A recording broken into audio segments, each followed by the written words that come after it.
Hello and welcome to day 56 of the 100 Days Challenge World Building Projects in Public. Today I continued with what I was doing yesterday, that was coding the character, because I realized that what I did is not that it's totally useless, because it was useful to learn some things and to practice and to understand a few other things, but I realized that I was doing something that was not actually working for my desired product, because I want the game to be mobile. So everything I was doing about jumping, sprinting, adding different keys, also the mouse, etc., was not actually the gameplay I was thinking of. So I wanted to have some kind of playability where the game mechanics was done through a single joystick.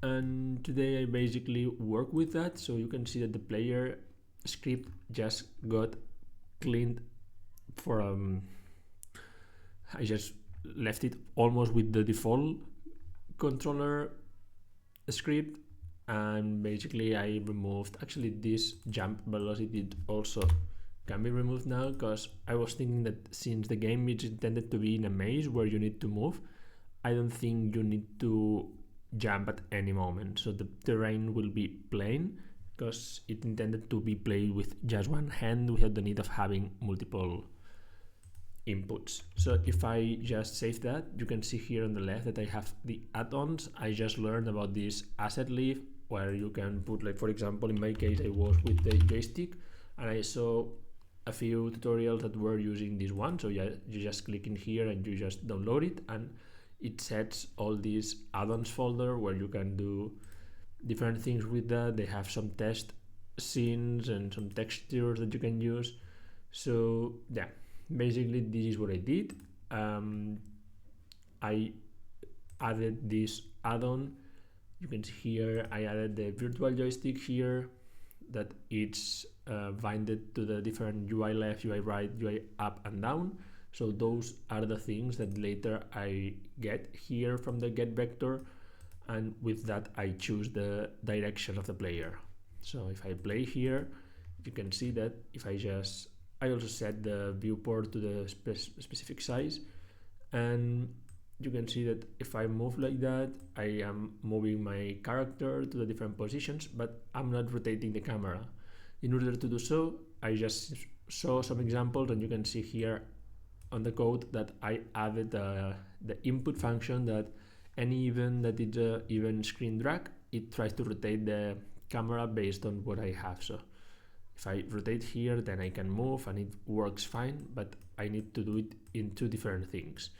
So I don't like this behavior, but I've been looking for different options, and mostly the people, what they do is either have two different joysticks, one for the movement, one for the camera, or do as I'm doing here, that you can do like that. And yeah, I'm on the laptop, it's weird, but if you are with the hand, it's a bit less weird. However, I don't like it, because if my plan is to be running within a maze, I would expect that if I run like that and I want to turn right, I do it like this and the camera turns a bit, so that then I replace again to the top, and this works like this with a single joystick that handles both the movement and the camera rotation. But yeah, I'm not sure how to do that.